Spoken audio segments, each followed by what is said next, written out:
मित्रांनो, शालिनी भक्ती सागरमध्ये तुमचे मनपूर्वक स्वागत आहे। श्री अवधूत चिंतन, श्री गुरुदेव दत्त, श्री स्वामी समर्थ। मित्रांनो, स्वामी महाराज तुमच्या सर्व चांगल्या इच्छा लवकरात लवकर पूर्ण करो ही स्वामींच्या चरणी मी प्रार्थना करते आणि आजच्या या व्हिडिओला सुरुवात करते। तर मित्रांनो, आजचा जो गुरुवार आहे हा खूप अत्यंत महत्त्वाचा गुरुवार आहे, कारण की मार्गशीर्ष महिना म्हटला म्हणजे हा महालक्ष्मीचाच महिना असतो आणि जेवढी आपल्याला सेवा पूजा पाठ करता येईल तेवढी सेवा आपल्याला महालक्ष्मीची करून घ्यायची। आणि ज्या घरात विष्णू भगवानांचं नामस्मरण केलं जातं, ज्या घरात विष्णू भगवानांचं विष्णू स्तोत्र गायलं जातं, विष्णू सहस्रनामावली विष्णू सहस्रनाम गायलं जातं, तेथे माता लक्ष्मी सतत वास करते, कायम अखंड लक्ष्मीची त्या घरात प्राप्ती होते। तर आज आपल्याला संध्याकाळी आवर्जून ही एक सेवा करायची, कारण की आजचा चौथा गुरुवार मार्गशीर्षचा, पुढचा गुरुवार आपला अमावस्येचा आहे। तर अमावस्येचा हा गुरुवार आपल्याला उद्यापनाचा सुद्धा करता येईल, कारण की अमावस्या म्हटलं म्हणजे अमावस्या ही अत्यंत चांगलीच असते, वाईट नसते। तर आपल्याला आज संध्याकाळी कुंकुम मार्चन नक्की करायचे। कुंकुम मार्चन तुम्हाला प्रदोष काळाच्या वेळी नाही तर संध्याकाळी दिवी लागण्याच्या वेळी सुद्धा कुंकुम मार्चन केलं तरी पण महालक्ष्मी खूप लवकर प्रसन्न होईल। तुमची जी पूजा पाठ आणि पोथी वगैरे झाली असेल, कळस भरला गेला असेल तरी पण चालेल, पण कुंकुम मार्चनला काही जास्त वेळ लागत नाही। संध्याकाळी तर प्रत्येक जण दिवे लावतात, तर दिवे लागण्याच्या वेळेस जर आपण लक्ष्मी मातेचा कुंकुमाने अभिषेक केला, 5 बोटांनी जर अभिषेक केला तर माता लक्ष्मी खूप लवकर प्रसन्न होते आणि माता लक्ष्मीला सर्वात जास्त कुंकुम मार्चन खूप आवडतं। तर ज्यांच्याजवळ श्रीयंत्र असेल त्यांनी कुंकुम मार्चन आज संध्याकाळी 7 वाजता 4:30 पासून प्रदोष कालापासून तर 9 वाजेपर्यंत तुम्ही केव्हा पण कुंकुम मार्चन करू शकता। ते कुंकू तुम्हाला एका डब्बीत जमा करायचे। तर कुंकुम मार्चन करताना तुम्हाला एकदम सोपा मंत्र म्हणायचा आहे, ओम श्रीम नमः। हा महालक्ष्मीचा अत्यंत प्रभावी मंत्र आहे आणि सर्वात आवडणारा मंत्र आहे। तुम्हाला जर कुठला मंत्र आवडत असेल लक्ष्मी मातेचा तो पण म्हटला तरी पण चालेल, पण काही ज्या माझ्या दीदी लोक आहे, ज्या बहिणी आहे, ज्या माता भगिनी आहेत, जर काही शिकलेल्या राहतात त्यांना तर मंत्र वगैरे यूट्यूबला लावून ते 108 वेळा कुंकुम मार्चन करू शकतात। पण ज्यांना अजून पण काही अशा माता भगिनी आहेत की त्यांना मोबाईल वगैरे समजत नाही की कसं लावायचं, काय लावायचं, कमेंट्स कसं करायचं, शेअर कसं करायचं हे सुद्धा समजत नाही, कारण मला खूप साऱ्या कमेंट्स येतात की ताई मला अजून हे लिहिता येत नाही, ते लिहिता येत नाही, कसं करायचं। तर मी त्यांना सीध्या आणि सोप्या भाषेत सांगते, कमेंट्स वगैरे नाही पण केली तरी चालेल। तुम्ही माझा व्हिडिओ बघत आहे तर तुमच्याजवळ श्रीयंत्र असेल, श्रीयंत्रावर ओम श्रीम नमः हा महालक्ष्मीचा मंत्र म्हणून तुम्ही कुंकुमाने अभिषेक करा। 5 बोटांनी तुम्हाला अभिषेक करायचा आहे। ते कुंकुमाने का आणि माता लक्ष्मीचा आपण अभिषेक करतो, तर कुंकुमामध्ये जास्त शक्ती जागृत असते, लाल कुंकुवावर शक्ती जास्त जागृत असल्यामुळे माता लक्ष्मी खूप लवकर प्रसन्न होते आणि तो कुंकू आपल्याला एका डबीत जमा करायचा आहे। तो कुंकू आपल्याला काही चांगल्या कामाच्या वेळेस जातोय, नाही तर दररोज एक अशी सवय लावून घ्या की आपल्या कपाळी रोज कुंकू लावायचाच आहे, आपल्याला अशी सवय करून घ्या। आणि ती कुंकू ज्या वेळेस आपण आपल्या म्हणजे कपाळी लावणार त्या वेळी आपल्यावर माता लक्ष्मीचा आशीर्वाद राहतो आणि कुंकू लावल्यामुळे आपला जो फेस आहे तो सुद्धा मान सन्मान प्रतिष्ठामध्ये वाढ करण्यात मदत होते। म्हणून खूप जणांना सवय असते की दररोज कुंकुम लावतात, तर पण मासिक पिरियड वगैरे आली आहे त्यावेळेस त्या कुंकुवाला तुम्हाला हात लावायचा नाही आहे। तर तो कुंकू दर गुरुवारी सुद्धा तुम्ही कुंकुवाने अभिषेक करून तो कुंकू सतत डबीत जमा करा। जर तुमच्याकडे जास्त झाला असेल तर तोच कुंकू तुम्ही रिपीट करून तोच त्याच्यात जास्त शक्ती जागृत करू शकतात। आणि त्याशिवाय ज्याच्याकडे श्रीयंत्र नाही, ताई माझ्याकडे श्रीयंत्र नाही तर मी कुंकुम मार्चन कशाने करू, तर श्रीयंत्र नाही तर तुम्ही लक्ष्मी मातेच्या मूर्तीवर सुद्धा अभिषेक करू शकतात। आणि माता तिथं विष्णू भगवानांची मूर्ती सुद्धा साईडला ठेवून माता लक्ष्मीची विष्णू भगवानांची आरती करू शकतात। ज्यांच्याकडे लक्ष्मी मातेची मूर्ती पण नाही त्यांनी एक सुपारी ठेवून सुपारीला माता लक्ष्मी म्हणून त्याच्यावर पण कुंकुम मार्चन केलं तरी सुद्धा चालेल। श्रीयंत्र असेल, साधा नॉर्मल श्रीयंत्र असतं कोणाजवळ जे टोकदार श्रीयंत्र असतं पिरॅमिड वाले तर ते सुद्धा चालेल। सिंपल वाले चौकटवाला आता येत आहे स्वामी समर्थच्या केंद्रामध्ये जे पिरॅमिड वाले श्रीयंत्र आहेत ते बंद झालेले आहेत, कारण मी स्वतः ते श्रीयंत्र माझं श्रीयंत्र पिरॅमिड वालेच आहे आणि जे कुबेर यंत्र मी बोलवलं तर ते साधे चौकटमध्येच आलेले आहेत, तर आता ते श्रीयंत्र पण येत नाही। तर तुम्ही अशा प्रकारे संध्याकाळी ओम श्रीम नमः या मंत्राचा 108 वेळा जप करू शकता। पण कुठल्या माळेवर तुम्हाला जप करायचा, जर तुमच्या जवळ कमळगट्ट्याची माळा असेल तर अतिउत्तम, कारण कमळगट्ट्याची माळा, कमळ हे फूल माता लक्ष्मीला खूप आवडतं आणि कमळगट्टे 108 वेळा जर त्याचे आपण 108 वेळा त्याच माळेने जर जप केलं तर माता लक्ष्मीला 108 कमळाचे फुलं वाहिल्याचे पूर्ण पुण्यफळाची आपल्याला प्राप्ती होईल। तर पुढचा गुरुवार आपल्या उद्यापनाचा आहे, तर पुढच्याच गुरुवारी आपल्याला उद्यापन करायचं आहे। तसा तर मी तुम्हाला संपूर्ण सेवा एकाच व्हिडिओमध्ये देऊन दिलेली आहे, तर ती सेवा तुम्ही मोबाईल लावून ऐकू शकता। ज्यावेळेस पूजा करत आहे फक्त आपण श्रवण व्यवस्थित करायचे आणि आपण काय श्रवण करत आहे ते सुद्धा शब्द वारंवार उच्चारले, त्याच्या माझ्या व्हिडिओच्या मागे बोलले तरी सुद्धा चालेल, काही हरकत नाही। आता राहिला पुढचा गुरुवार आपल्या उद्यापनाचा, तर ताई त्या कमेंट्स आलेल्या होत्या की त्या नारळाचं त्या पाण्याचं आपण काय करायचं। तर मित्रांनो, जे पाणी तुम्ही कळस भरतात ते पाणी तुम्ही तुळशीला घालून ते पानं जे आहे 5 प्रकारची आपल्याला या पूजेमध्ये पानं ठेवावी लागतात। तर 5 प्रकारची पानं आपण आपल्या घरात 5ही ठिकाणी जर चारी बाजूकडून पण ठेवले तरी सुद्धा चालेल। आणि एक जे पान आहे आंब्याची डाळी जर तुम्ही ठेवत आहे तर आंब्याची डाळी आपल्या लॉकरमध्ये पण ठेवली तरी पण चालेल। ज्यावेळेस सुकून जाईल 2-4-8 दिवस माता लक्ष्मीच्या आव्हानासाठी आणि लक्ष्मी प्राप्तीसाठी सुद्धा तुम्ही त्याच्यातली काही वस्तू आपण जिथे थोडेफार पैसे जमा करतो तिथे पण ठेवली ती डाळी तरी पण चालेल, नाही तर निर्माल्यामध्ये विसर्जन करा। आणि त्या कळशामध्ये तुम्ही 1 रुपया 1 सुपारी टाकली असेल तर ती आपल्याला लाल कपड्यात बांधून आपल्या लॉकरमध्ये ठेवायची, जेणेकरून वर्षभर पुढचा मार्गशीर्ष महिना 2025 मध्ये ज्यावेळेस पहिला गुरुवार येईल त्यावेळेस तुम्हाला तीच सुपारी आणि तोच पैसा परत जर तुम्ही सुपारी तुम्हाला त्याच कळशामध्ये टाकायची। जोपर्यंत तुमची सुपारी जास्त समजून घ्या फुटली असेल काही असेल त्यावेळेसच विसर्जन करा, पण ते पैसे तुम्हाला माता लक्ष्मीचा खूप 4-5 गुरुवार आपण त्याच्यामध्ये टाकलेलं राहतो, तर त्याचा माता लक्ष्मीचा आपल्याला आशीर्वाद राहतो। तर थोडा लाल कपडा घ्या, छोट्या छोट्या चुनऱ्या येतात आता बाजारामध्ये, थोडी तांदूळ घ्या, त्या तांदळामध्ये 1 रुपयाचा सिक्का, तुम्हाला आता लक्षात राहणार नाही की हा माता लक्ष्मी शिक्का आहे, तर नेलपेंट येते, तर लाल नेलपेंट या कुठली पण नेलपेंट तुमच्याकडे असेल तर आजूबाजू त्या नेलपेंटला गोल टिळा करून घ्या, नाही तर स्वस्तिक काढीने काढून तुम्हाला लक्षात राहील की ही स्वस्तिक या नेलपेंटचा हा 1 रुपया आहे, तर हा माता लक्ष्मीच्या कळसाचा आहे। सुपारीला पण नेलपेंट लावून द्या, म्हणजे तुमच्या लक्षात राहील की माता लक्ष्मीची सुपारी, जेणेकरून केव्हा केव्हा काय होतं मिक्स आपल्याला पूजा होऊन जातात, आपण ज्यावेळेस साफसफाई करतो तर हा 1 रुपया कुठला होता, ही सुपारी कुठली होती, अशी गडबडी होऊन जाते। तर अशी गडबडी न होऊ देण्यासाठी मी तुम्हाला हा उपाय सांगत आहे की ते तुम्ही नेलपेंट लावून द्या आणि लाल चुनरीमध्ये माता लक्ष्मीचा खूप विश्वास आणि श्रद्धाने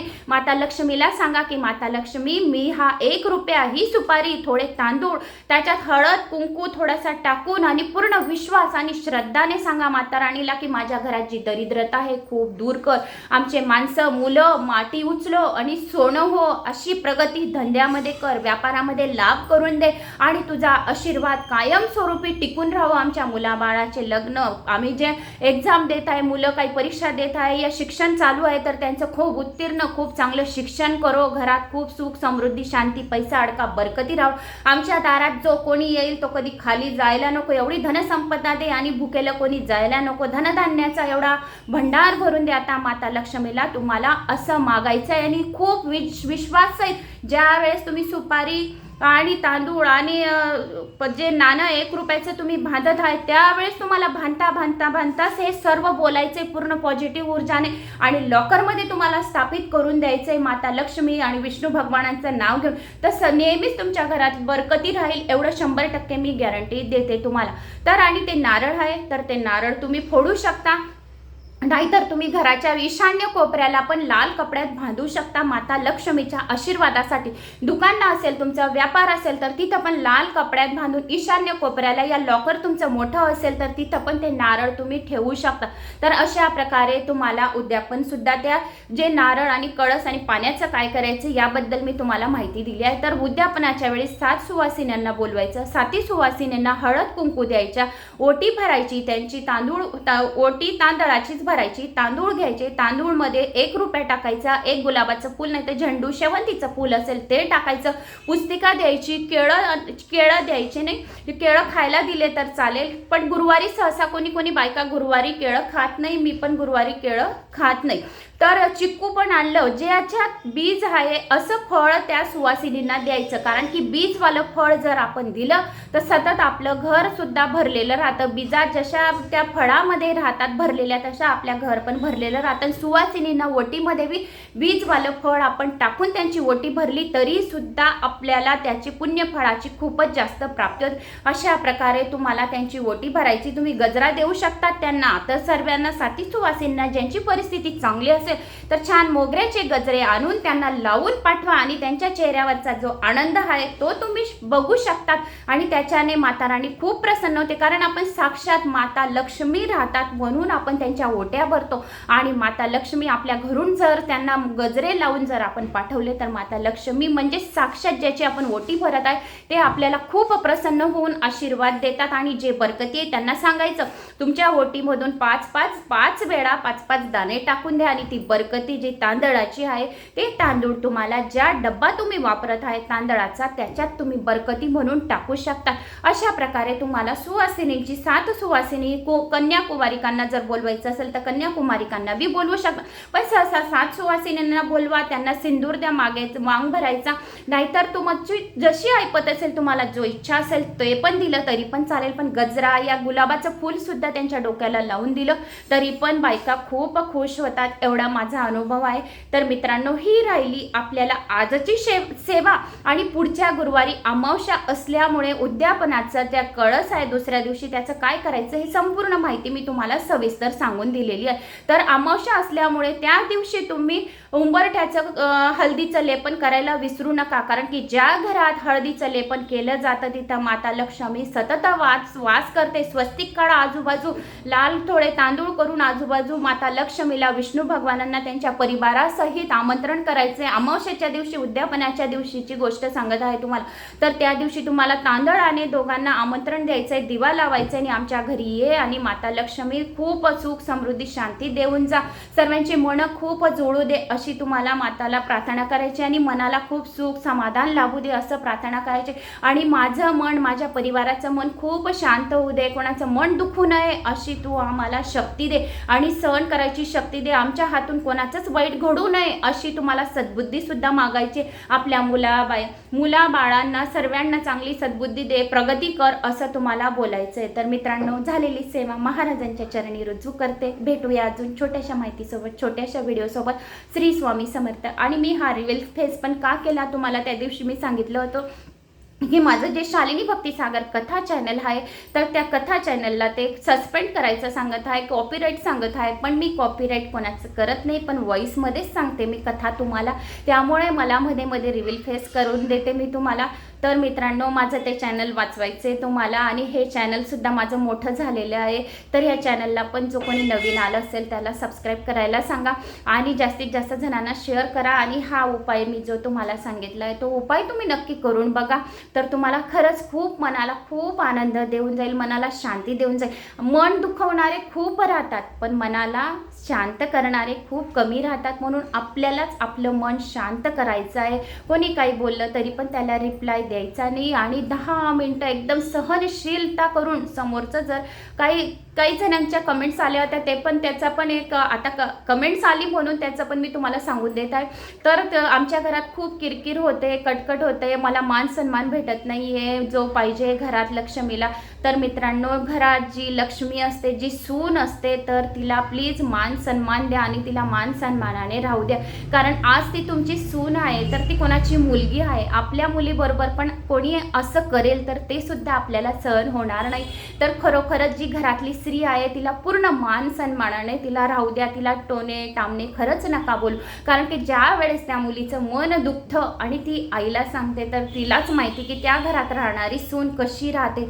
तर अशा चुका करू नका. आणि माणसांना सुद्धा सांगणं आहे माझं, तर रिक्वेस्ट करून सांगणं आहे की आपल्या बायकोला जेवढा तुम्ही 4 जणांमध्ये मान प्रतिष्ठा देणार, तिची तारीफ करणार, तिचे चांगलं बोलणार, तेवढी माता लक्ष्मी तुमच्या घरात सुख समृद्धी देईल आणि चांगली भरभराटून राहील. ज्या घरात बायकांचा अपमान होतो त्या घरात माता लक्ष्मी कधीच राहत नाही. ज्या घरात वारंवार तिला हेळसांडणी होते, वारंवार तिला मान भेटत नाही आणि तू अशी तू तशी तिच्या मागे लागतात, तर हे मागे लागणं सोडा.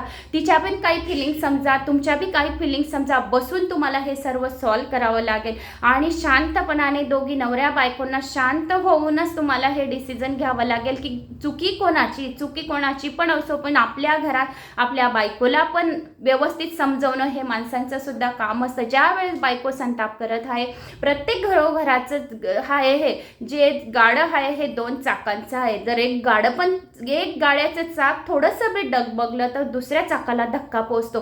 तर तुम्ही आपल्या बायकोला पूर्ण मान प्रतिष्ठा द्या, तिच्याशी चांगलं बोला, स्तुती करा, तर तिला पण चांगलं वाटेल. नवरा ज्यावेळेस संताप करत आहे तर बायकोने शांत राहा आणि बायको ज्यावेळेस संताप करत आहे तर नवऱ्याने शांत राहा.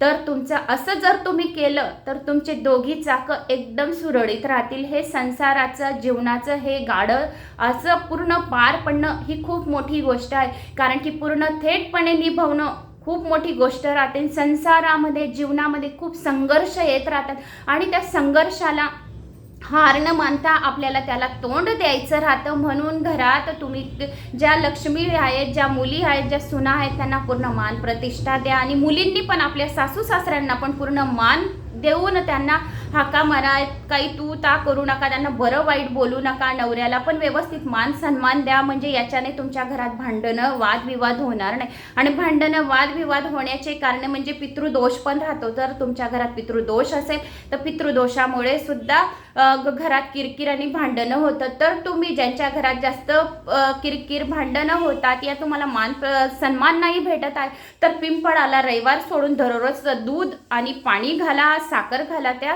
आणि मुंग्यांना सुद्धा साखर द्या आणि पितृदोष तुमचा कमी होत जाईल. दिवा लावा लांब वातीचा पितृंचा नावाचा, तर याच्याने तुमच्या घरात 6 महिन्यातच फरक पडेल. तर मित्रांनो, या व्हिडिओत एवढंच. झालेली सेवा महाराजांच्या चरणी रुजू करते. भेटूया अजून छोट्याशा व्हिडिओसोबत, छोट्याशा माहितीसोबत. श्री स्वामी समर्थ. व्हिडिओ आवडल्यास एक लाईक, चॅनलला सबस्क्राईब नक्की करा आणि माझं चॅनल सस्पेंड डिमॉनिटाईज 3 महिन्यात सांगत आहे, तर प्लीज ते तुम्ही वाचवा, हे तुमच्या हातात आहे. तुम्ही कमेंट्स करा की तुम्हाला कोणाकोणाला माझे व्हिडिओ आवडतात, तर तुम्ही कमेंट्स करा की हे चॅनल राहू द्या, हे चॅनल राहू द्या. म्हणजे ती कमेंट्स वरतीपर्यंत पोहोचेल आणि त्यांना असं वाटेल की ही लेडीज जी आहे ती कॉपीराईट या कोणाचं काही सांगत नाही, ही तिच्या मनाचंच सांगते. तर तुम्ही मला एवढा सपोर्ट करा माझ्या चॅनलसाठी. तुमच्या प्रत्येक कमेंट्स वरती पोहोचू द्या, जेवढ्या जास्तीत जास्त जणांना शेअर पण करा. कारण की मी गेली होती गुजरातमध्ये 1 महिन्यापासून मी तिकडेच होती, तरी पण मी व्हिडिओ बनवून घेऊन गेली होती. जसे व्हिडिओ आले तसे, पण जसे कंटेंट पाहिजे होता तसा आला नाही, त्याबद्दल तर सॉरी. आता मी घरी आले, परत अजून 2-3 दिवसासाठी गावाला जाईल, मग माझा कंटेंट जो आहे तो व्यवस्थित सुरळीत करून देईल. तर मित्रांनो, प्लीज माझा एवढा हे चॅनलला वाचवा आणि कमेंट्स करून नक्की सांगा आणि शेअर करा आणि सबस्क्राईब करा. श्री स्वामी समर्थ.